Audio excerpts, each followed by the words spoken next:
Je voudrais ainsi remercier et féliciter très chaleureusement M. Souleymane Barkaba pour tous les services qu'il a rendus à l'Office des lacs et cours d'eau et à travers cette organisation à tout le peuple sénégalais, à toute notre nation.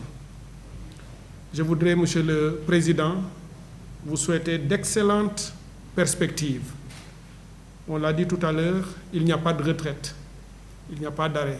Vous avez beaucoup d'expérience, vous avez capitalisé avant de venir ici, que vous avez capitalisé pendant que vous étiez là. Je suis persuadé que vous continuerez encore à servir votre nation, à servir votre pays, partout où vous irez, Inch'Allah. Et je vous souhaite le meilleur à vous, à vos familles et à tous vos proches. À Monsieur le Président du Conseil d'administration entrant, vous voici investi par Monsieur le Président de la République d'une mission importante. Il vous a désigné pour présider désormais aux destinées d'une instance dont le rôle est de contribuer de manière significative à l'exercice des missions de l'OLAC, qui est un établissement public à caractère industriel et commercial, qui a une vocation d'assurer la gestion des lacs et cours d'eau, à l'exclusion de certains cours d'eau qui sont liés à des conventions internationales. À ce titre, je vous invite dans le cadre de votre mission à veiller au respect strict des dispositions de la loi d'orientation 2022-8 du 19 avril 2022 relative aux services parapublics, au suivi du portefeuille de l'État et au contrôle des personnes morales de droit privé bénéficiant du concours financier de la puissance publique. En effet, cette loi, telle qu'indiquée dans son article 1er, vise la promotion du principe général de bonne gouvernance dans la gestion des entités du secteur parapublic.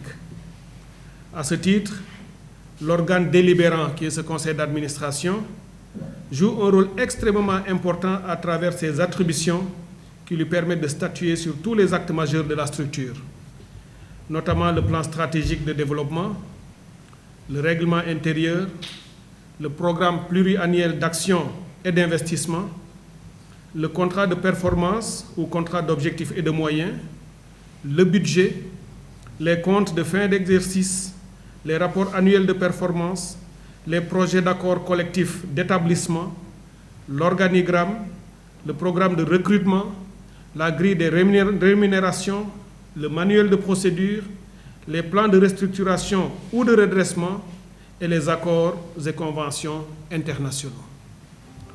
Vous voici donc, Monsieur le Président du Conseil d'administration entrant, avec la confiance que Monsieur le Président de la République a bien voulu placer en vous, à la charge de conduire les destinées de l'OLAC à ce niveau de responsabilité en prenant en charge les importantes attributions, principes et objectifs que je viens de citer.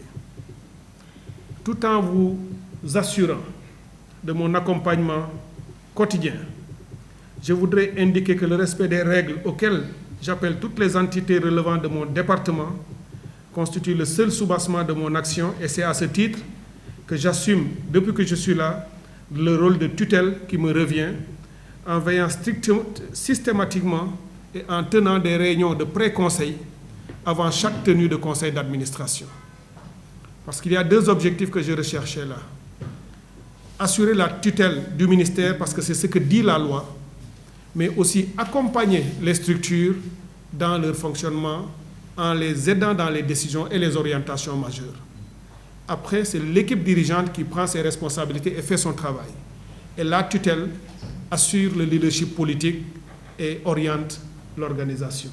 Et c'est ce rôle que je vais continuer à jouer à vos côtés, aux côtés de Madame la directrice du conseil d'administration, à l'ensemble des membres du conseil d'administration, Madame la directrice de l'OLAC, aux membres du conseil d'administration et à l'ensemble du personnel. La tenue de ces pré-conseils est une nécessité dictée par l'article 48 de la loi d'orientation qui dispose ainsi « L'autorité administrative chargée de la tutelle technique tient des réunions de pré-conseil pour transmettre les orientations de l'État aux administrateurs le représentant. » Donc, chaque ministre est tenu, avant la tenue d'un conseil d'administration, de convoquer un pré-conseil à travers lequel il discute avec l'équipe et transmet les orientations de l'État à ses administrateurs. C'est pour s'assurer que l'État assurera un suivi quotidien conformément à la vision édictée par les plus hautes autorités.